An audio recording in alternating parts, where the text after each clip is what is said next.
갤럽에서 총선 직전에 23위에다가 그다음 계속 24%를 나오고 있고 국정 지지율이 그다음에 그 ARS 조사 갤럽은 전환민주부 ARS 조사는 지금 30%에서 그 아직까지 20 아까 말한 여론조사 꽃이라는 데서는 27% 나왔다 이런 말을 하는데 어쨌든 간에 그런 지지율입니다. 제가 늘 이야기하는 거는 이 대통령 국정운영 지지율은 4분의 1선인 25%가 마지노선이다.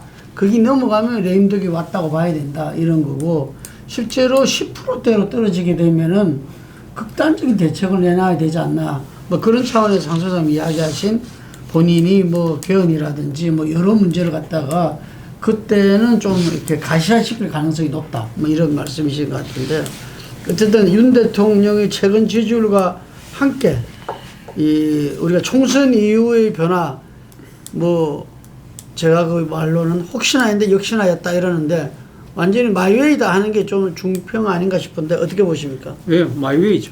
여전히 마이웨이인데 제가 생각했을 때는 어제 그러니까 지금 최혜병 특검법이 지금 거부권이 일종의 뭐랄까 제2표결이 그러니까 이 부결이 되고 난 뒤에 사실 뭐 윤 대통령을 중심으로 해서 국민의힘이 일사불란한 대우 단일을 이뤘다. 뭐 이렇게 본 사람들이 많습니다. 실제 그런 것 같고요.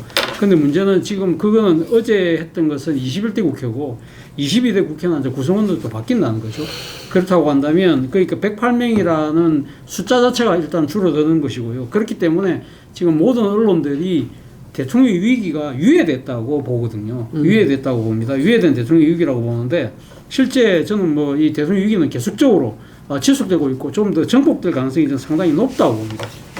첫 번째 아까 말씀하신 것처럼 지금 대통령 지지율 자체가 국민의힘 지지율을 못 따라잡고 있습니다. 그렇기 때문에 그리고 그 간극이 점점점 더 벌어지는 양상이라는 거죠. 그렇다고 한다면 새로 지금 22대 국회에 들어온 그러니까 국민의힘의 지금 의원들 입장에서는 대통령이 자신들의 일종의 뭐랄까 그러니까 정치적 뒷배가 아니라 오히려 하나의 정치적 부담으로 작용할 가능성이 높다.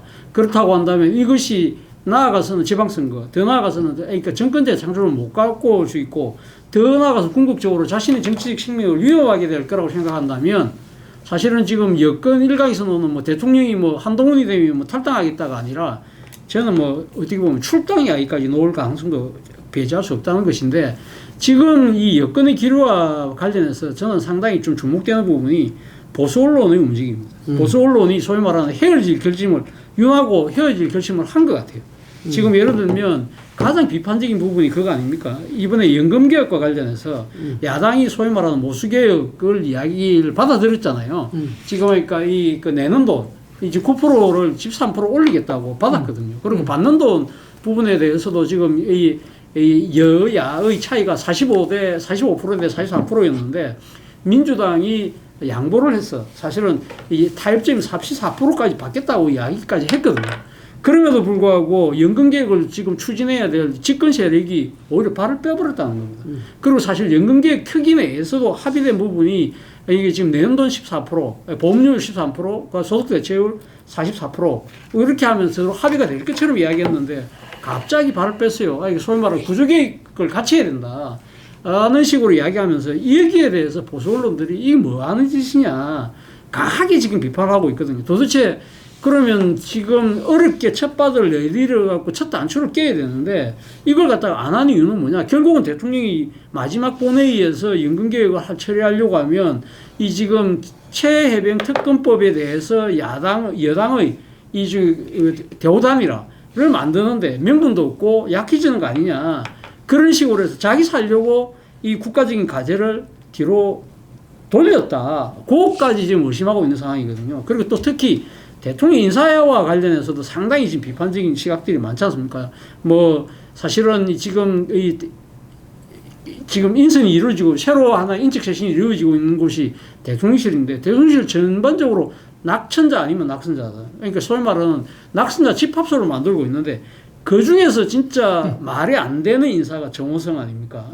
정호성 그 박근혜 정부 시절에 문고리 3인방중의 대표 문고리인데 그런 친구를 느닷없이 이 지금 주군에게 충성을 다하고 자기 관리를 잘한다는 명분으로 데리고 갔다? 이게 도대체 무슨 이야기냐는 거죠. 그래서 이런 부분들에 대해서 민심이 상당히 좀 말이 안 된다고 생각하는데 더 격앙된 곳이 보수 언론인 것 같아요. 보수 언론들 한번 보십시오. 전부 다 지금 날리고요. 그리고 지금 최해병 특검법과 관련해서 지금 나타나고 있는 여러 가지 지금 추구적인 그러니까 이청학 증거들이 보면서 야, 이게 우리가 생각했던 공정과 상식을 내걸었던 검찰총장에 대해서 우리가 새로운 하나의 정치적 현상으로 박수를 쳤던 사람 맞는가?에 대한 이 자기 회의심이 지금 엄청 커지고 있다는 겁니다. 그렇기 때문에 지금 그러니까 뭐 이 일각에서는 대통령 자진 하야를 하라는 거 아닙니까? 차라리 자진 하야를 해서 빨리 새 판 짜는 게 낫다고 이야기를 할 정도고 그래서 지금 보수 언론들이 자기 지금 국민의힘 당권 주자로 알게 모르게 지금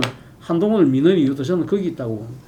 그렇기 때문에 사실은 이러한 부분들을 본다고 한다면 물론 보수 언론이 전체 민심을 반영하는 건 아니지만 상당히 아마 이 보수 지지층 내에서는 이제 가지는 소구력이 크거든요. 그런 부분들이 아마 제 생각에 윤 대통령의 정치적인 그 기반을 허무는 그런 걸로 작동되고 있다. 그런 것들을 본다고 한다면 윤 대통령이 나름대로의 자기 뭐랄까 이러한 상황을 인식을 못하고 계속적으로 마이웨이를 하는 경우에는 민주당이 아니라 정말 보수 세력으로부터 뒤통수를 맞을 수밖에 없는 상황으로 저는 내몰 수도 있다고 봅니다. 저는 차 교수님 말에 뭐 거의 다 동의하면서 몇 가지를 좀 덧붙이는 차원에서 이야기를 하자면은 저는 황우려 비대위원장이 탈당 윤 대통령 만나면 꿈도 꾸지 마라 할 거다 이런 말을 했어요. 그래서 제가 비대위원장 그리고 그 황우려 위원장 사실 정계 은퇴한 거나 마찬가지였던 사람인데 지금 막강파워 윤 대통령한테 꿈도 꾸지라는 말을 한다. 지금 어떻게 받아들여야 될까? 사실 대통령 탈당이라는 것은 우리 이 헌정사에서 대통령이 금방 아까 얘기한 지표로 이야기했는데 여당의 지지율보다도 대통령 지지가 떨어진다는 것은 사실상 대통령제에서 이건 최악이죠. 그렇죠. 그렇기 때문에 이 대통령이 집권 여당의 그 지지에 또 선거에 이게 그 플러스가 아니라 마이너스가 된다라는 그게 그 징표거든요. 그렇기 때문에 이 많은 대통령들이 탈당 요구를 받고 탈당을 했었어요.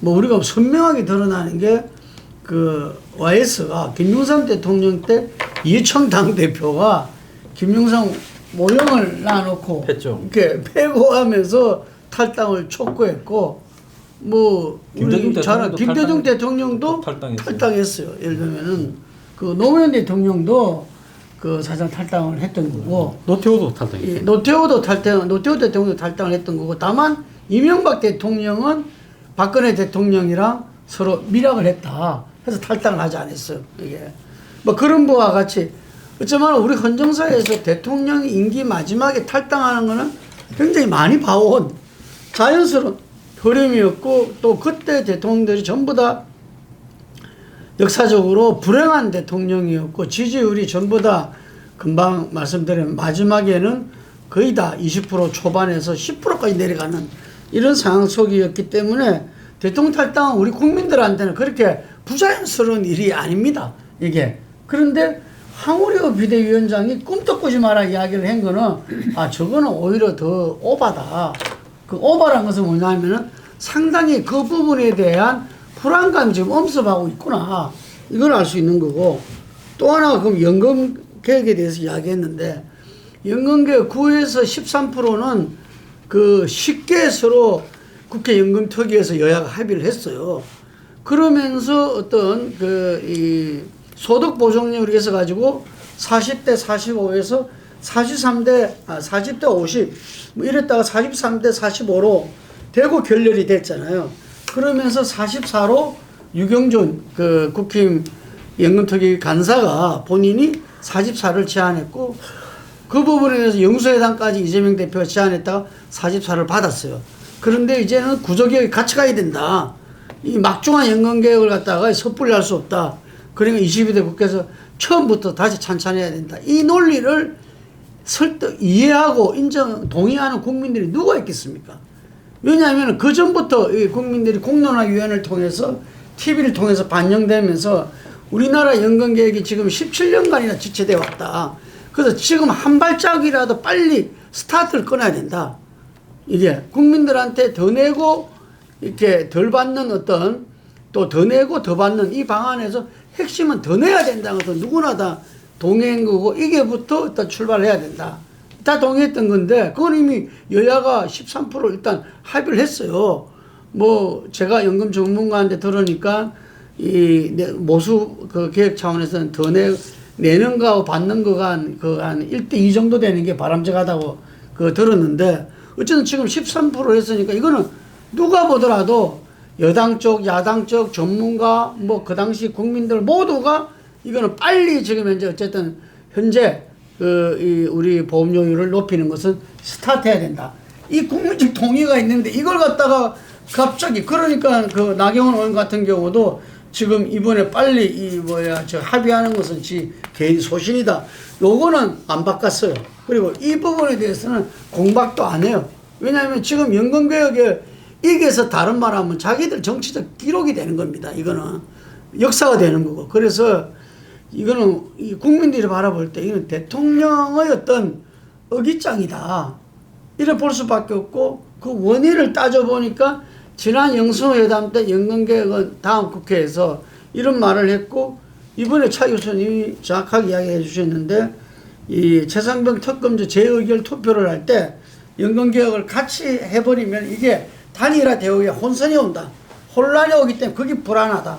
그래서 아예 그걸 갖다가 상정도 하지 못하도록 이렇게 한 거다 보거든요. 그러니까 이런 것들이 종합해서 본다면은 지금 대통령은 제가 볼 때 김건희 여사는 잠을 못 잘 것 같아요. 어떻게 자겠어요? 우리가 잔다는 게 우리가 잠이 안 오니까 수면제도 먹고 뭐 열심히 물구나무 기수도 제자리 뛰기도 하고 막 온 힘을 빼가지고 겨우 잠이 올까 말까도 하고 TV를 갖다 8시간 보면서 자기를 기다리고 이럴 수도 있거든요. 특히 나이 들면은. 그런데 지금 이렇게 불안함이 한두 가지가 아니고 어떻게 잠이 오겠어요, 이게. 근데 그 대통령이 우리가 국민들이 불안해하게 되는 지경까지 지금 왔다. 그래서 이 문제는, 저는 어느 선지자가 무슨 지침을 주든 간에 어쨌든 간에 해결되지 않으면 안 된다는 거 그 해결은 멀리 가서도 좀 안 된다고 봐요, 이게. 지금 하는 거하고 실제 속마음하고가 굉장히 괴리를 보이고 있어요. 다시 김건희가 등장을 해서 행사에 정상으로 오고 또 이런 거부권을 행사하고 정호성을 영입하고 이런 거를 보면 전혀 변하려고 하지 않고 배짱으로 한번 붙어보자 하는 것 같은데 지난번에 이재명한테 뒤로 던진 이야기들을 들어보면 이건 배포가 거의 없는 거죠. 네? 야, 윤이 저 덩치에 배포가 절이 없었냐? 술 좋아하는 사람은 간이라도 크다던데 간이 있지 않냐? 이렇게 느끼질 만큼의 행동을 했어요. 그때 발언 중에서 제일 반발을 일으킨 게 이재명 대통령의 방해된 사람. 네, 그 말을 하려고 그러는데 그래서 이재명 대선에 지장을 주는 사람을 비서실장으로 안 하겠다. 그래가지고 결국 전진석이라고 좀 무색무취한 보수에서 봤을 때는 좀 무색무취해요. 그러니까 당시 원희룡 비서실장을 슬쩍 던졌다가 그쪽에서 반발이 나오니까 그럼 바꿔서 정진석 정도로 한다 이렇게 해놓고 지금 보면 총리를 갖다가 임명을 안 하고 한덕수가 계속 하느냐 마느냐 말도 없이 지금 굴러가고 있는 것도 그때 이재명이한테 중도 총리를 던져라 해갖고 네가 하라 했는데 왜 추천을 안 하냐 이재명이는 총리 누구든 네 똘만이 될 건데 별 의미 없다 이러니까 한동안에 이럴 거라고 봐요. 총리에 대해서 말을 안 하고 이대로 갈 거라고 봐요. 앞으로 몇 달 더 갈 거라고 난 보고 있거든요. 그러면서 그냥 이재명이 쪽에서 말 안 하면 아마 당분간 한덕수로 계속 갈 거라고 좀 보고 있습니다. 그리고 이런 모습들. 그리고 이번에 정호성이를 왜 비서관으로 앉혔냐. 여러 가지 이야기가 있지만 저는 박근혜 탄핵을 옆에서 지켜본 정호성이를 조사하면서 정호성이가 또박또박하고 좀 겉으로 보면 젠틀하게 보이니까 머리도 좀 돌아가고 또 협조도 잘하네. 좀 좋게 봤겠죠. 어리도 짓겠겠지. 다 갖다 줬는데 녹음해갖고 정호성이 때문에 박근혜 저리 됐죠. 그런데 윤의 입장에서 봤을 때는 박근혜처럼 내가 탄핵을 안 당하려면 레드팀이 하나 있어야 된다. 그때 탄압당하던 과정에서. 그래서 난 데려놨지. 그 나머지 이유는 하나도 없다고 봅니다. 챙겨주려면 다른 자리를 줬지. 왜 청와대에 데려와갖고 딱 옆에 앉혀놨겠어요. 탄핵을 이제 방지하기 위한 위한 레드 팀이다 이렇게 보는 거예요. 그래서 이런 상황으로 봤을 때 뭐 조선일보나 이 등을 돌리다 하지만 저 보수 언론이 김치찌개 저기에서 보면 또 뭐 조선일보나 동아일보는 어쨌든 뭐 중앙일보는 내가 볼 때 요즘 좀 멀리 간 것 같고요. 두 개는 또 어떻게 꼬드겨서 어떻게 할 거라고는 봐요. 그런데 이제 가장 그 탈당 문제에서 중요한 거는 이 계엄과 관련해서 야권하고 진전이 되면 윤이 곧바로 탕당할 겁니다. 그런데 그 전까지는 어쨌든 자기에 대해서 탄핵으로 밀려올 수 있는 특검이나 모든 것을 막아주는 저 숫자가 필요할 거니까 붙들고 있을 거예요. 그런데 이제 그 진전이 윤 밑에서 될 수 있느냐가 이제 그거겠죠. 그 이재명과의 그런 물밑대화는 계속 진행 중이다. 네, 그런데 이제 가장 딜레마는 솔직히 옛날에 보면 사법부에 대한 권력의 영향력이 일정하게 미쳤죠. 옛날에는. 그게 뭐 사법부는 별도로 독립이다 하지만 한국 정치에서 대통령 권력이 사법부에 영향도 미쳤는데 지난번에 보면 국회에 상당한 작업을 해가 아마 민주당의 일부도 꼬드겨가 이재명 이 체포 동의안을 갖다가 가결시켰는데 그 판사 하나가 영장을 기각시키면서 사태가 이까지 와버린 거 아닙니까? 그런 부분으로 봤을 때 과연 지금 현재 그때보다 힘이 더 빠진 윤 정권이 뭐 사법부에 영향을 미쳐서 자기들이 어쨌든 이재명의 코를 끼워야 딜이 되니까 코를 끼고 싶어 하겠지만 코를 끼릴 능력이 되느냐가 지금 또 의문이에요. 그러니까 지금 여러 가지로 솔직히 말하면 계획을 세워갖고 가는 게 아니라 상황에 따라 가보자는 수준으로 저는 가고 있다고 봅니다. 그런데 새벽에 일어나가 전화를 여기저기 돌리는 거는 저는 100% 사실이라고 생각합니다. 여러 가지로 모색하겠죠. 홍수님 그 매일신문에 24% 의미에서 기고도 하셨던데. 자, 우리 김 대표님께서 윤석열 대통령이 밤에 잠을 못 잘 것이다. 제가 생각해도 그래요. 윤석열 대통령이 잠을 못 자는 것을 여론조사로 봐도 한 4가지 차원에서 잠을 자기가 어려울 겁니다. 첫 번째, 지금 갤럽 조사가 왜 중요한고 하면은 갤럽 조사가 제일 오래 정기조사를 하면서 역대 대통령 지지율을 체계적으로 잘 정리를 했습니다. 우리가 비교할 때 같은 조사 방법으로 조사를 했는 것을 갖고서 그 정치적 상황을 평가하는 게 맞습니다. 그런데 갤럽 조사에서 24%가 나왔는데 갤럽 조사의 방식은 약간은 다르기는 합니다. 이전에 비해서 역대 대통령 중에서 24%는 최하입니다. 그보다 높았던 게 노태우 대통령이 28%인데 노태우 대통령 이 시점에서 그런 거죠. 3년 차. 2년 차. 3년 차. 이제 2년 이게 끝나고 3년 들었을 때. 네, 그러니까. 그 당시 노태우 대통령 조사는 지금 갤럽이라도 조사 방법이 좀 달라요. 소위 말하는 오점 척대라는 걸 씁니다. 보통이라는 게 들어갔어요. 그래서 그랬던 반면 김대중 대통령 때부터 2년차 되면은 보통이다 빼고 이제 조사를 합니다. 그래서 김대중 대통령의 이 지지율이 올라가는 겁니다. 그래서 사실 노무현 대통령과 김영삼 대통령은 비교를 할 수가 없습니다.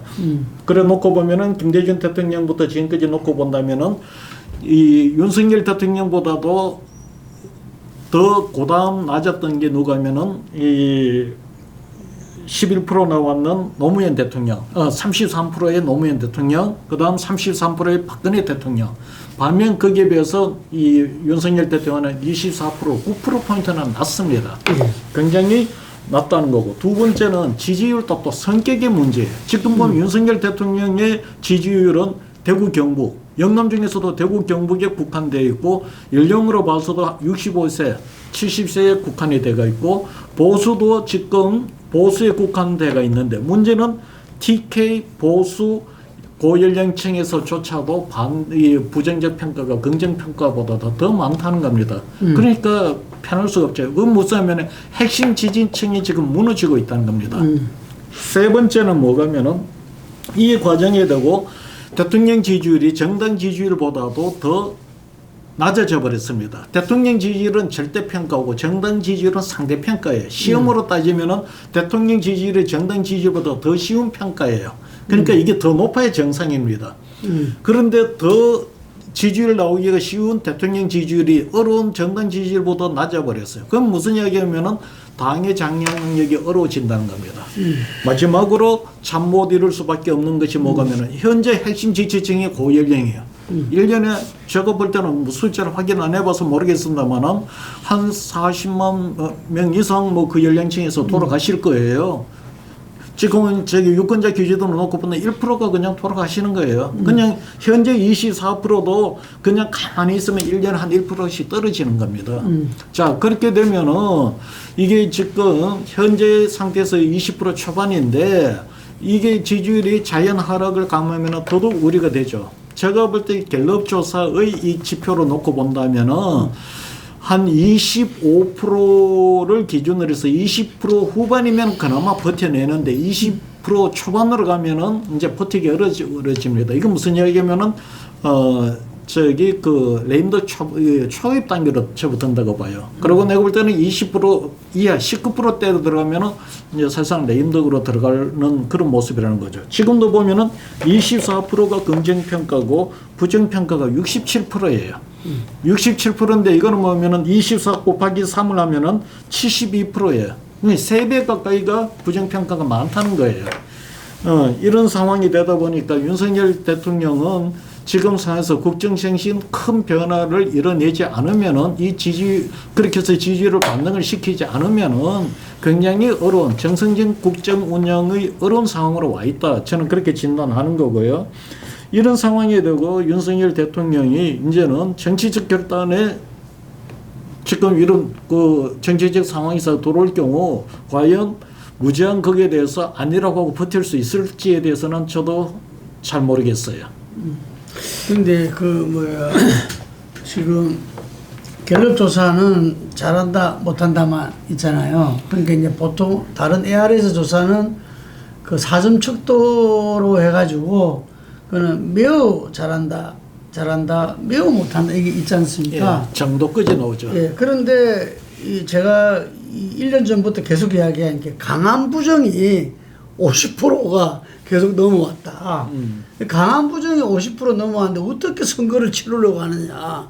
이 강한 부정층들한테 뭔가라도 해서 그것을 갖다가 휴석시키든지 어쩌든지 해야 되는데 그러려면 그거는 국정 전환을 하고 예를 들면 그 부분에서 그런 세력과 연대를 하고 뭐 이래야 되는데 지난 대선 때 있던 세력하고는 뺄셈 정치로 다 떨어져 나가고 젊은 층들 뭐 예를 들면은 사회적 약자 뭐 다 떨어져 나가고 이제 아까 말한 고정 지지층만 가지고 선거를 치르다 보니까 이 수도권에서는 큰 차이가 않으면서도 대참패를 할 수밖에 없었다 이런 그 이야기인데요.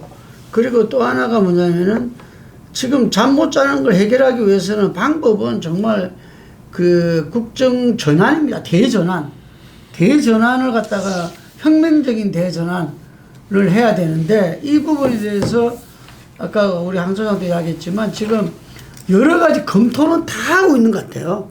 온갖 사람한테 전화를 걸고 그 다음에 그 이번에 그 밀사에서 나온 이야기도 그렇지만 뭐 개헌뿐만 아니라 총리 인선이고 뭐 그다음 공동정권까지 뭐 온갖 이야기는 다 하고 있음에도 불구하고 그 부분을 그냥 이렇게 계속 이렇게 보고 어쩌 말하면 이게 결단장애 아닌가 이런 이야기 있어서 제가 이 정권 초기에 경제계 인사를 만났는데 도대체 이 윤석열 정부 경제 방향이 뭔지 컨셉이 뭔지 모르겠다. 이야기를 들어보면은 그 주도하는 사람들 그 경제 기재부나 인사는 온갖 이야기를 다 하는데 실제로 보면 그걸 결단하고 밀고 나가는 게 없다 이거지. 이게 이런 이야기를 하는데 어쩌면 이게 좀 자기 결단 장애 아닌가 지금 이런 생각도 들고요. 그래서 이 국정 대전환, 혁신적인 대전환을 갖다가 결단을 해야 그 오죽하면 그거에 선지자의 지침을 받아서라도 해라. 자기 결단을 할 그 용기와 어떤 거기에 대해서 지혜가 없다면 이런 말까지 했겠습니까? 그래서 이거는 이 윤석열 하나의 그 대통령의 불행이 아니다. 이거는 온 나라의 국민, 이것은 저는 역으로 보면은 야당한테도 불행입니다. 이게 야당이 그런 식으로 해가지고 지금 탄핵으로 가고 예를 들면 정권이 무너진들 야당한테 도움이 될까요? 저는 그렇지 않다고 봅니다. 아니 근데 저는 윤석열 대통령이 정말 잠을 못 자고 있을까? 저는 그렇게 보이지 않는데요. 너무 좀 행복해 보이는데 모든 지금 이게 나타나는 이 장면들이 사실 그렇잖아요. 지금 아까 그 우리가 이야기했던 최혜병 특검법이 부결됐잖아요. 그러고 이제 뭐 거의 지금 표 분석에 보면 거의 이탈표가 없다. 뭐 그런 이야기가 나올 정도이기 때문에 윤 대통령 입장에 봐라. 뭐 지금 뭐 내가 이렇게 해도 내 이 세력들은 다 나를 지켜주는 거 아니냐. 그리고 우리가 아까 이야기했던 연금개혁과 관련해서도 지금 뭐 당내에서도 상당히 지금 이 뭐하는 짓거리야 할 정도로 지금 막 이게 보수 지지층들도 다 따겠는데 여기에 대해서 진짜 대놓고 뭐 관료들 중에서 아니 뭐 지금 한덕수 총리가 또 경제 관료 출신이잖아요. 이런 사람들이 뭐 한마디도 이야기 안 하잖아요. 그러니까 여기에서는 뭐 이제 뭐 나경원 당선인이라든지 몇몇 사람들이 잠깐 이야기했다가 말을 말고 지나갔거든요. 그리고 지금 뭐 그러니까 특히 또 김건희 여사와 관련된 지금 명품백 그 부분도 국민권익위가 지금 조사기간 늘려가면서까지 계속적으로 보호해주고 있잖아요. 뭐 자신을 둘러싼 이 지금 정부, 여당, 뭐 모든 기관들이 다 대통령 뭐만 쳐다보고 있는 것처럼 보이기 때문에 이 자신감이 넘치 흘러요. 지금 여행자로 보면 그래서 당선자들하고 만찬하면서 뭐라고 이야기했습니까? 내가 갖고 있는 거부권, 내가 갖고 있는 예산 편성권 열심히 너희들 써라. 뭐 그렇게 할 정도로 지금 하는데 근데 우리가 봤을 때는 정말 아슬아슬하게 위험해 있는 상황인데 본인이 그럼 현실인식을 이렇게 못하고 있다는 하나의 반증일 수도 있는 거죠. 이게 정말 더 위험한 거고요. 더 큰 위험이라는 거는 그 대통령의 인식이 잘못되어 있다는 걸 알고 있는 참모들이 그 누구도 옳은 소리를 안 하고 있다는 게 더 큰 위기라는 거예요. 저는 볼 때 제가 그 박근혜 대통령 2014년도입니까? 문고리 걸려 그 정의용 문건 사건 나왔을 때 그때 제가 방송 나가서 아마 박근혜는 벌거숭이 임금입니다. 금방마처럼 본인이 온갖 지금 이제 문제 쌓여 있는데 불구하고 아무도 이야기하지 않으니까 본인은 못 느끼고 있다 이야기했는데 윤 대통령이 그럴까요? 저는 이렇게 생각합니다. 우리 차 교수님도 뭐 유수의 그 지방지 정치부 장관 또 국회에서 이 정무수석 하셨어요. 그래서 우리 정치 한 복판에 계셨는데 저는 간방 우리 홍 소장님이랑 갤럽 지지율 24% 이것만 가지고도 잠 못 잔다는 거죠. 이것만 가지고도 이게 정치인들은 자기도 이제 대통령이니까 정치인이잖아요. 여론조사에 1위 1비 한다고 그러잖아요. 근데 이게 계속적으로 돼가지고 무감각해질 수는 있죠. 예를 들면 계속적으로 이게 뭐 30% 중반에 했다 30% 초반으로 가고 20% 내려오고 지금 뭐 총선 이후는 계속 갤럽에서는 23, 4% 나오니까 무감각해질 수는 있지만 그거 잠 못 자죠. 그게 이 최고의 명참모인지 뭔지 모르겠지만 김건희 여사가 있잖아요. 김건희 여사가 여론조사에 가장 민감할 거라고 이게. 그 정치 전반을 도사처럼 전부 다 탁탁 짚는 사람이 가장 기본적인 이 좌표가 여론조사 지지율인데 이게 민감하지 않을 수 없죠. 그래서 제가 볼 때는 저도 뭐 술을 좋아하는데 왜 자꾸 이렇게 술이 가하다고 온갖 건데서 이야기 나오겠어요. 불안하니까 잠을 못 자니까 이거를 마시지 않으면 좀 자기 어려운 겁니다. 이게. 근데 뭐 마신다고 자다가 또 깨요. 이게 푹 주무시면 되는데 그래서 새벽에 전화도 막 5만 군데 전화를 걸고 하는 건데 저는 그 불안이 국민적인 불안으로 지금 같이 오고 있다. 우리가 같이 해결해야 된다 이런 생각입니다. 제가 짧게 볼 때 지금 저는 이런 상황이라고 봅니다. 과거에 정치를 오래 한 대통령은 자신의 정치의 위기가 놓일 때 그걸 갖다 참모나 아니면 관계기관 대책회의나 이런 부분을 통해서 털로서 해결하려고 시도를 하죠. 근데 윤 대통령 같은 경우에 지금 이 위기에 대해서 해결을 하고 접근하는 방식이 과거 대통령과 참 판이하니까 우리 여기도 앉아서 잠이 올까 안 올까 지금 도대체 무슨 생각을 하고 있을까라는 부분에 대한 이야기를 하고 있지만 본인은 본인 나름대로 다른 방식으로 그야말로 물밑에서 엄청나게 이제 오리가 이렇게 막 백조가 위로는 유하게 떠 있지만 물밑에서는 굉장히 긴밀하게 움직이고 있다고 보고 있는데요. 그런데 문제는 뭔가 하면 의료 개혁 문제 같은 경우에 보수적인 입장에서 보면 의사들 상당수가 보수적인 집단이기 때문에 적당하게 한 500명 양보하면 금방 타입이 돼서 정리가 될 건데 저거를 1,509명이나 늘려가지고 지금 의사들을 항복할래 만할래 이렇게 끝까지 가버리거든요. 저걸 보면 굉장히 의아하죠. 지금 자기가 위기에 몰리면 자기한테 반대하는 집단을 최소화시키면서 지지 집단을 늘리는 쪽으로 행동을 해야 되는데 저걸 지금 끝까지 가버리지 않습니까? 그러면 저런 게 그러면 어디서 왔을까라고 생각했을 때 저런 문제를 해결하는 방식이 일상적인 역대 다른 대통령하고는 다른 방식을 택하고 있다. 여기서 이제 예를 들어서 진짜 위기가 와버리면 급속하게 빠른 속도로 무너질 수 있어요. 박근혜 대통령이요. 과거 다른 대통령 같으면 저런 위기가 오기 전에 이 시스템을 이용해서 적절하게 바치고 협상하고가 될 겁니다. 근데 박근혜 전 대통령이 보면 대통령을 하고 있었지만은 참모들하고 시스템적으로 의논을 안 했기 때문에 저랬던 거 아니겠어요? 근데 그런 측면에서는 굉장히 유사한 불안성이 잠재되어 있다. 저는 둘이가 비슷하다고 보고 있어요. 네, 알겠습니다. 그럼 다음 지금 시간상 예. 일단 넘어가면서 이야기는 같이 하셔도 되겠습니다. 이어지는 국민의힘입니다. 국힘은 과연 이 총선 참패에서 이 대통령의 어떤 이 변화 그리고 당의 혁신을 다들 뭐 당연한 거 아니겠습니까? 그래서 한동훈 비대위원장이 사퇴하고 지금 황우리 비대위원장이 전당대회를 통해서 어떤 당 지도부를 갖다가 그 혁신의 주체를 세워야 된다까지는 합의를 한 것 같은데 그 이후의 모습은 여전히 여의도 출장소 모습에서도 한치도 벗어나지 않고 예를 들면 거기에 대해서 책임이 있다고 이야기할 수 있는 중진들도 거의 뭐 손가락도 못 꼽을 정도인데 이 좀 어떻게 보십니까? 지금 국민의힘이 사실은 그러니까 지금 총선 전이나 후나 그렇게 그러니까 대통령이 바뀌지 않은 만큼 그 똑같은 닮은꼴처럼 옛날 그 모습 그대로를 지금 보여주고 있는 거다는 생각이 들고요. 사실은 이번 그러니까 지금 뭐 최혜병 특검법과 관련해서도 지금 뭐 사발 통문을 돌리고 뭐 지금 지역 대책반을 돌리고 이런 식으로 해갖고 표단속밖에 급급했다는 거 아닙니까? 그리고 더 중요한 부분인 연금개혁 부분도 결국은 지금 최혜병 특검법 때문에 날려버리는 그러한 우려를 지금 되풀이하고 있는데 여기에 대해서도 당내에서 진정한 반성의 목소리가 안 나타난다는 것이죠. 그리고 지금 새로 22대 국회가 지금 이제 열립니다만 지금 국민의힘 그 의원들 어서 분포로 보면 절대적으로 지금 영남의 지역구 의원들이 절대 다수를 차지하고 있지 않습니까?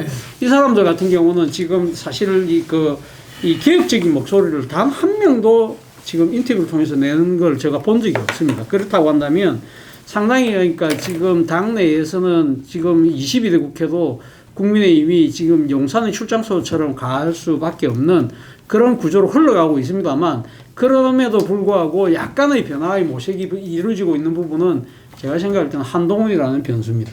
한동훈이라는 변수가 지금 사실 지금 상당히 그러니까 지금 이번 전당대회를 앞두고 좀 움직임이 포착이 되고 있거든요. 근데 제가 생각했을 때는 아마 전당대회 출마를 한 90% 정도는 아마 결심을 한 것 같아요. 그렇기 때문에 소위 말하는 목격담 정치를 통해서 자신의 지금 일거수일투족을 흘리고 있고 그리고 또 굵직굵직한 사람들하고는 지금 만남을 지금 가져가고 있고 그리고 이런 모습을 통해서 특히 지금 부각되는 부분이 윤 대통령과의 나름대로의 차별화를 지금 부각시키고 있다. 그리고 이런 부분들에 대해서도 지금 아까 제가 이야기했던 보수 언론들이 윤하고는 차별화를 그러니까 해야 결심을 했는데 그 대타로 지금 상당히 급속하게 한동훈 쪽으로 기울는 듯한 모습이 많이 나타나고 있다는 거예요. 제가 뭐 보수 언론들이 하는 종편에 출연을 하면서 보면 아이템을 잡는 걸 보면 요새 한동훈 이야기가 거의 빠지질 않아요. 그러면서 뭐라고 이야기하느냐. 왜 한동훈은 지금 입장도 안 밝혔는데 왜 계속 이야기를 하냐 이러면 한동훈을 하면 시청률이 잘 나온대요. 그 시청자들이 아마 종편을 보시는 분들의 정치적 성향이 거의 보수층들인데 이 사람들이 한동훈이 나오면 그나마 그러니까 채널을 돌리지 않고 본다는 거죠. 그만큼 소구력이 있다는 것이거든요. 자, 그렇다고 한다면 한동훈을 통해서 그럼 과연 국민은 변할 수 있을 것인가? 저는 결국은 저는 한동훈이 첫 번째는 한동훈이 전당대회에 대한 결심을 해야 되는 거고 두 번째는 본인이 지난 총선 때 한동훈만의 색깔, 정치 철학, 비전 이런 걸 보여주지 못했잖아요. 그러한 부분을 얼마만큼 보여줄 수 있느냐. 그리고 세 번째는 소위 말하는 정치적인 결기, 그러니까 대통령하고 뭐 필요할 때는 나도 맞짱을 뜨겠다는 정도의 결기를 보여줄 수 있느냐의 부분인데 쉽지는 않을 것 같아요. 쉽지는 않을 것 같은데 어쨌든 한동훈이 뭔가 지금 꿈틀거린다는 부분 자체가 일단은 국민의힘의 하나의 변화의 상징으로 저는 일단 받아들입니다. 예, 알겠습니다. 우리 황 소장님. 저는 일단은 그 수평적인 당정 관계는 불가능하다. 불가능하죠. 예, 그래서 윤이 완전히 그 급속도로 무너지기 전에는 불가능하다. 저 양반의 특징을 보면 그 수평적인 당정 관계를 자신이 힘이 있는 한은 용납 안 한다는 걸 보고 있습니다. 그래서 소수 여당의 이제 이 한계로서 앞으로 이제 뭐냐 참호를 파고 망하는 데 급급할 거다. 저는 그렇게 보고 있어요. 그래서 뭐 과감한 사회개혁을 실시한다든가 이런 것들은 내가 볼 때는 못할 것이다. 방어를 위한 그야말로 이제 점호 정치, 그래서 출석 부르는 정치를 할 것이다. 이래 보고요. 소모 정치. 자, 한동훈이가 당의 대표가 될 거라고 봅니다. 저는 저 양반 정치 마설거리가 못 벗어날 거라고 보고요. 현실적으로 그럼 한동훈이를 막으면 될 거 아니냐 이러는데 이제 여기서 딜레마가 있는데 윤하고 한동훈은 김건희까지 포함해서 서로가 서로를 너무 많이 알고 있다고 봐요. 그러니까 저거를 갖다가 서로가 싫어하고 지금 이 원하지 않는다라는 거는 100%인데 그런데도 불구하고 막으면서 이렇게 제압하려고 끝을 보려고 들면 우리가 다 어려워질 수 있기 때문에 저런 부분들이 남이 하는 관계하고는 굉장히 다른 특수한 관계다. 지난번에 한번 그 대선 전에 그렇죠. 네. 한동훈하고 김건희 문자가 뭐 수백 개가 그래서 두 달간에 300 정도 그랬잖아요. 그리고 전화 통화도 9건인가 있었고. 그래서 보통 관계가 아니라 서로 간의 약점과 서로 간의 모든 전략을 공유하기 때문에 예를 들어서 한쪽이 하려고 할 때 한쪽이 적을 죽이겠다고 끝까지 달라들지를 못하는 상황이다라고 봅니다. 그래서 한동훈은 슬금슬금 출마하면 이렇게 자기가 당대표가 될 거라고 보고 지금 당대표를 위해서 외부 조직을 미드 훈인가가 지금 7만 2천까지 3배 늘렸다잖아요. 팬클럽을. 그렇게 갈 거라고 보고 또 이 보수의 이 비루함으로 봐서 난 좀 비루하다고 봐요. 보수 진영에 있는 사람들이. 될 만한 사람한테 완전히 그냥 지 새끼보다 더 빨리 줄을 서요.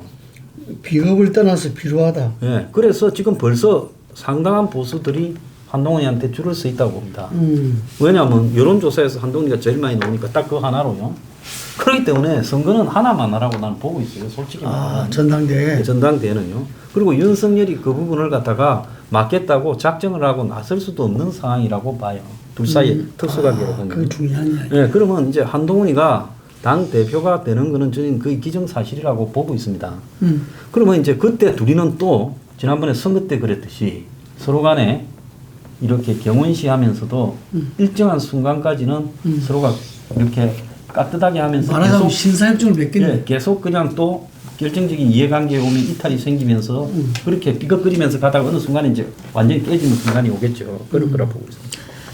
지금 여론으로 봐서는 아까도 이야기했지만 대통령 지지율보다도 정당 지지율이 더 높으니까 국민의힘이 더 높으니까 대통령실과 당과의 수직적 관계를 수평적 관계로 전환시킬 수 있는 상황이다. 또 어떻게 보면 국민의 요구이기도 하고. 그런데 국민의힘이 그렇게 할 수가 있을 것인가? 그거는 내가 볼 때는 어려울 것이다. 그렇게 하려고 하면 국민의힘이 스스로 독자적으로 여기에서 그 혁신하고 변화를 하는 그런 동력이 있어야 되는데 지금 그게 없어요. 국민의힘이 혁신과 변화를 할 수 없는 원인은 딱 두 가지입니다. 하나는 뭐냐면은 기득권을 내려놓을 생각이 없어요. 두 번째는 이미 당내 그 혁신 동력이 될 수 있는 반윤, 비윤들을 이미 다 쳐냈거나 약화시켜 버렸어요. 이런 상황이 되다 보니까 이 그 여론이 이렇게 바뀌어도 당이 스스로 혁신해서 변화할 수가 없는 겁니다. 그러면은 이 보수가 제일 잘하는 게 뭔가? 황 소장님이 아주 표현을 잘했는데 이 사람들은 제일 좋은 거 기득권 내려놓지 않고 변화나 이 혁신을 하지 않고 살아남는 생존법 몇 번 있었죠. 그러다 보니까 그거를 학습을 통했고 사람을 중심으로 뭉치는 겁니다. 그래서 한동훈 하면서 뭉치는 거죠. 그런데 한동훈이 그 다음 이 현재 우리나라 우리 그 국민의힘 우리나라 보수의 구세주가 될 수 있을 것인가에 대해서는 그건 또 별건인 거고 지금 하여튼 내가 볼 때는 당은 그렇게 갈 겁니다. 문제는 한동훈이가 지금 상태에 되고 지금 당 대표로 나온다면은 이거는 원튼 원치 않든 대통령실과 반윤 또는 비윤 관계의 설정으로 갈 수밖에 없어요. 그러면 대통령실 입장에서 안 그래도 지금 잠 못 이룰 상황인데 당내까지 이런 문제가 발생하는 거를 방치를 할 수가 없죠. 방금 딱 하나 저기 비대위에 되고 당 지도 체제 바꾸는 겁니다. 집단 지도 체제 바꿔버리면 돼요. 그러면은 뭐 한동훈이가 출마하든 말든 5명 집단 최고위원 중에 한 명으로 뭐 수석이든 말든 뭐 그래 가든 뭐 한 5명이 하는 집단 지도 체제. 그럼 또 유승민도 들을 수도 있을지 모르겠는데 그렇게 해버리는 거죠. 그래 버리면은 그게 합의하지 않으면 결정을 못 하니까 당 대표 권한이 약화될 수밖에 없죠. 저는 최근에 나경원 대표가 그 이틀 전인가요? 편집인 그 연합회에서 이야기해서 아까 개헌 문제도 사는 중임제 뭐 그 대통령 임기 단축 부분도 뭐 열려 있어야 된다 이런 말 했다가 그 다음에 바로 당에서 치받으니까 이렇게 그 내 뜻은 그게 아니다라고 이야기했는데 그게 재밌는 부분이 있어요. 지금 이제 전당 그 총선을 두고서 윤석열 책임론과 한동훈 책임론이 이제 TF에서 그 논란이 있어가지고 한동훈 책임을 강하게 이야기하니까 그 조정훈이 그 예를 들면은 전당대 당대표 출마도 뭐 자기는 안 한다고 이야기하고 그 TF 발표도 전당대 이후로 미뤄지고 뭐 이런 일이 있었거든요. 근데 나경원은 뭐라고 했냐면은 그걸 보셨는가 모르겠지만 한동훈은 정치 신인이다. 그러니까 이 큰 선거를 제대로 치른 경험도 없고 치러낼 수가 없다. 본래 그런 한계를 가 있었다는 거지. 그래서 그거를 인정한다면은 책임이 없는 것이고 이런 말을 했어. 그게 아니고 예를 들면 이거 큰 선거를 치를 어떤 능력과 이런 것들이 부여됐는데 그걸 못 치렀다 책임이 있는 거다 이렇게 말했어. 그럼 이 말은 이게 무슨 말인가? 지금 제가 볼 때 전당대에 그래도 승부가 될 수 있는 거는 한동훈과 나경원으로 봤어요. 그래서 그 뭐 어찌할 수 없는 이 윤석열과 한동훈 관계지만 그래서 윤 대통령이 한동훈을 완전히 그냥 묵사발로 그냥 폐기 처분을 못 하더라도 어쨌든 간에 지금 말한 대로 그 윤과 비윤의 대결이 될 수밖에 없고 그랬을 때 친윤 쪽에서 주자로서 지금 가능성이 있는 게 결국은 나경원 아닌가. 지금 당권 주자로 돼 있는 부분에서는. 그래서 나경원 대 비윤이 이제 정리가 되지겠죠. 어쨌든 그 중에서 가장 앞서 있는 어떤 한동훈, 유승민은 당심에서 한계가 있으니까 그 대결로 봤는데 지금 현재 그 연금개혁에서도 자기 소신이다. 빨리 그거 해야 된다라는 메시지라든지 그날의 메시지 자기가 그전에는 당대표 60%였는데 지금은 나갈 확률이 55%다.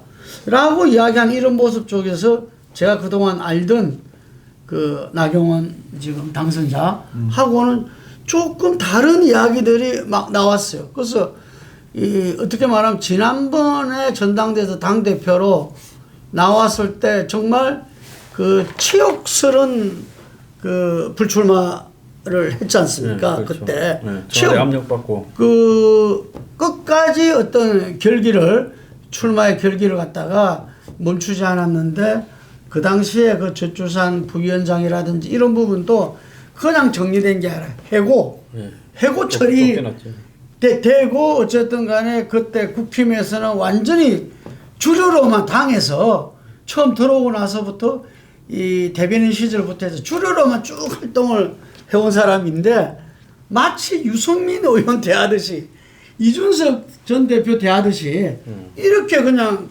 해버렸다는 거죠. 저는 그래서 그 부분이 어떤 본인의 그래서 지난번에 총선 때도 가서 제가 인터뷰를 했었는데 무조건 본인은 그때 공동선대위원장이었는데 공동선대위원장은 자기는 처음부터 제대로 활동하기 어렵다는 것은 이야기를 했다. 그 이야기하면 자기로서는 자기가 다시 국회에 들어가는 게 이게 최고 혁신이다. 이게 최고의 당을 살리는 길이다. 이렇게 이야기를 했어요. 그래서 나는 지금 나경원도 약간 지금 이제 우리가 일반적인 사람이 당원들이 생각하는 스탠스하고 좀 다르다라는 것을 갖다가 확인을 갖다가 했다는 거죠. 뭐 그 다음에 번복을 했건 말건 그거는 뭐 의례적으로 정치인들이 치고 빠지게 하는 거니까 그런 측면에서 본다면은 당권 주자에서 친윤이 후보가 없다. 결론적으로 보면 후보가 없다는 게 생각 들고 그래서 본인이 이야기한 지도 체제의 변화가 불가피할 수 있다는 생각이 들어요. 왜냐하면은 그걸 바꾸는 것 힘은 아직 친윤이 있으니까. 저기 나경원 대표 그 발언과 관련해서는 나경원 대표도 지금 상당히 당에서 난처한 상황에서 아주 미묘한 어떤 이 상황이 있다 보니 나름대로 그 두 진영의 해법으로서 그런 이야기를 했는데 그런 차원에서 이야기한다면은 한동훈 대표가 정치 경험이 없고 신인으로서 그랬다면은 해법이 책임이 없다 이런 논리는 그런 상황이라면 아예 그런 정책을 맞지를 말아야죠. 굉장히 소피스트 같은 그런 논법이고 두 번째 국민의힘 백서 문제는 이렇습니다. 윤석열 대통령이 한동훈 비대위원장보다 책임이 더 많았다고 해서 한동훈 대통령이 면피가 되는 거 아니에요. 한동훈 비대위원장이 윤석열 비대위원 이걸 맡을 때 어려웠기 때문에 한동훈 비대위원장이 등판할 수밖에 없다는 거는 다 알았어요. 윤석열 대통령이 선거에 어떤 영향을 미칠 것을 다 알았기 때문에 그 문제를 해결하라고 비대위원장 맡은 거예요. 그래서 이거는 그 100분의 1만 따질 것이 아니고 윤석열 대통령이 예를 들어 7, 한동훈이 3이라 따지면은 그대로 정리하고 윤석열 대통령 뭐 때문에 문제가 되었고 한동훈의 3의 책임은 뭔지를 그대로 정리를 하면 되는 거예요. 그런데 마치 지금 그 논쟁을 7대 3이니까 한동훈은 책임이 없다. 그거는 또 아니에요. 아니 근데 그렇게 이야기하는 건 아니죠. 그렇게 받아들인 사람도 없고. 아니 지금 국힘당은 백서를 그런 방향으로 가야 된다 그거예요. 뭐가 사실 백서의 효용성은 지금 끝났다 봐요. 백서 이제 와가 뭔 백서? 자, 강소영 뭐 아니 그렇고 이제 아까 이게 하셨지. 예. 그리고 시간 관계상 빨리 민주당 갑시다. 이 민주당으로 가야 되는데 예를 들면은 하나만 이야기합시다. 다 이야기하셨는데 한동훈 아까 차기 당대표 될 것 같아. 제가 볼 때 현재의 민심과 당심이라면은 불가피하고 거기서 최대 방어는 집단 지도 체제로 바꾸는 거다. 저도 그거 동의해요. 그리고 아까 제가 말했지만 친윤 후보가 지금 없다. 없는 게 갑자기 만들어질 수 있는가? 김기현 의원을 갖다가 3%를 갑자기 당대표로 만들었다. 지금 그거는 용이치 않다.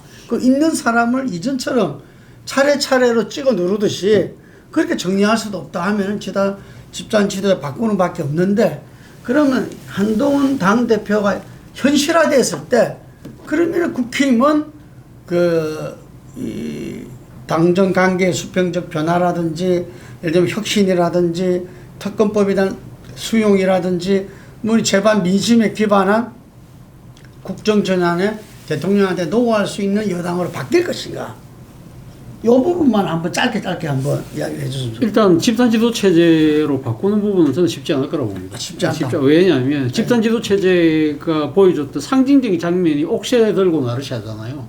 당시 그러니까 김무성 대표가 여당 대표를 하면서 당시 그때 최고위원 회의가 열릴 때마다 말 그대로 봉숭아학당이었거든. 그때 서청원, 김태호 등등하고 거기서 오만 이야기들이 다 벌어졌잖아요.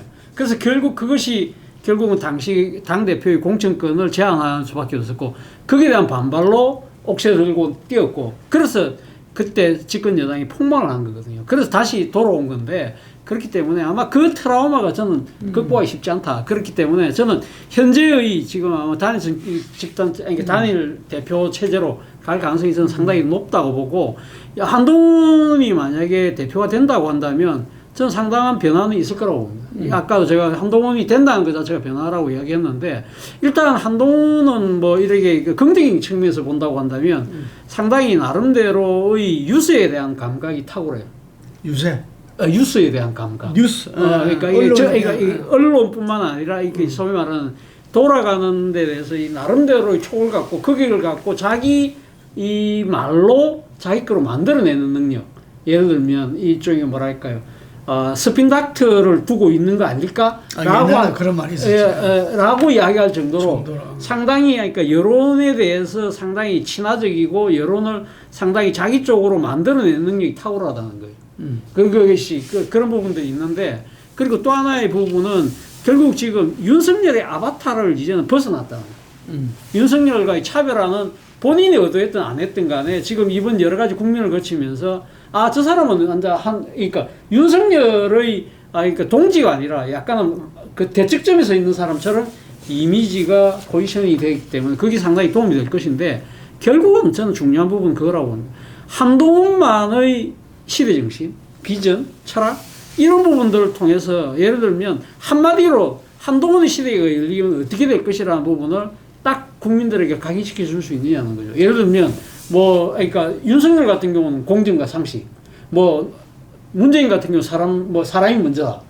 그런 식으로 박근혜 같으면 경제민주화라든지 이런 식으로 탁탁탁 표상되는 것들이 있잖아요. 지금 이재명 대표 같은 경우 기본 시리즈라든지 이런 것들이 딱딱딱딱 있는데 지금 한동훈은 그동안은 사실은 윤석열의 아바타처럼 막 비쳤기 때문에 저 사람 도대체 그럼 자기가 하는 것이 뭘까? 이런 부분들이 있기 때문에 한동훈의 콘텐츠를 세우는 게 가장 중요한 것이고 두 번째는 있겠죠.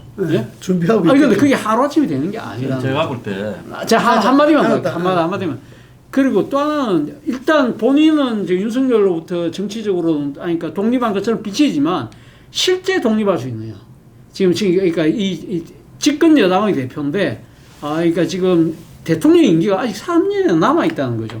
이 관계를 과연 어떻게 상당히 그러니까 줄타기를 잘할 것이냐.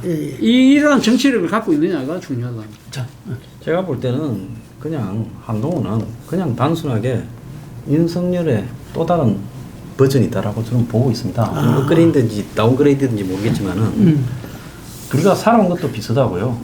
또 솔직히 말하면 고시가 한동훈이 좀 빨리 되고 윤석열이 구수된 것 차이 말고 우리가 거의 똑같다고 봅니다. 사회 문제를 인식하는 시각이고요. 그 대표적인 게 보면 한동훈이가 법무부 장관할 때 가장 열심히 했던 일이 외노자 수입이었어요. 그런데 솔직히 말하면 국민들 상당수나 젊은 사람들이나 다 외노자를 수입하는 데 대한 굉장한 비판감을 가지고 있습니다. 외국인 노동자. 네, 그런데 한동훈이가 얼마나 그 외노자 수입에 열중했어요. 그럼 뭐야? 한동훈이가 듣고 있는 거는 기득권한테 이야기밖에 안 듣고 있어요. 저 사람은 철저하게 살아온 게 윤보다도 좀 더 업그레이드된 기득권이에요. 그래서 지난번에 대선 때 보면 자기 주변에 있는 그 운동권 한 삼류들 뉴 라이터 그런 아들 말 듣고 운동권 청산 2조 심판 이야기를 하다가 적골당했잖아요. 그러니까 한동훈이한테 가장 문제는 뭔가 하면 저 머리나 저 주변에 충고해주는 사람 스핀 닥터니 뭔 닥터인지 돌팔이들 있는지 몰라도 그 수준에서 지금 현 한국의 시대가 뭐가 문제다라는 게 나올 수가 없어요. 그러니까 내가 볼 때 솔직히 국민의힘이 한동훈이 대표시여서 차기 대선으로 가면 그냥 대권 자동 상납이라고 난 보고 있습니다. 그래서 이런 부분들을 봤을 때 그 한동훈이라는 부분이 어떻게 보면 조용히 죽는 길을 택하는 길이다. 한동훈이라 일단 강남 8학군은 빼놓을 수 없을 것 같아요. 그죠? 그 서울대 그 MT에서 그랬다잖아요. 나 강남 8학군 출신 한동훈이야 했다잖아요. 그러니까. 자기소개할 때. 그랬다. 우리 홍 소장 됐습니까? 아까 가름하고 하여간에 한동훈 위원장은 저는 우리 홍 소장이 할 이야기지만 저는 민심과 당심에서 유승민과 1, 2위고 당심에서는 모든 후보들을 배 이상 지지가 나오는 거. 나는 이게 주의 있게 봐야 된다. 우리나라 국민들이 옛날에 우리 지적 정보화 사회가 완전 전면화되기 전에 정치 정보를 몰랐어. 듣는 이야기가 왜곡돼서 판단하는 게 아니거든요. 이게 보수 유튜버들은 보수 유튜브대로 보수 정보를, 정치 정보를 제가 깜짝 놀랄 정도로 매일 듣고 있어요. 매일 몇 시간씩.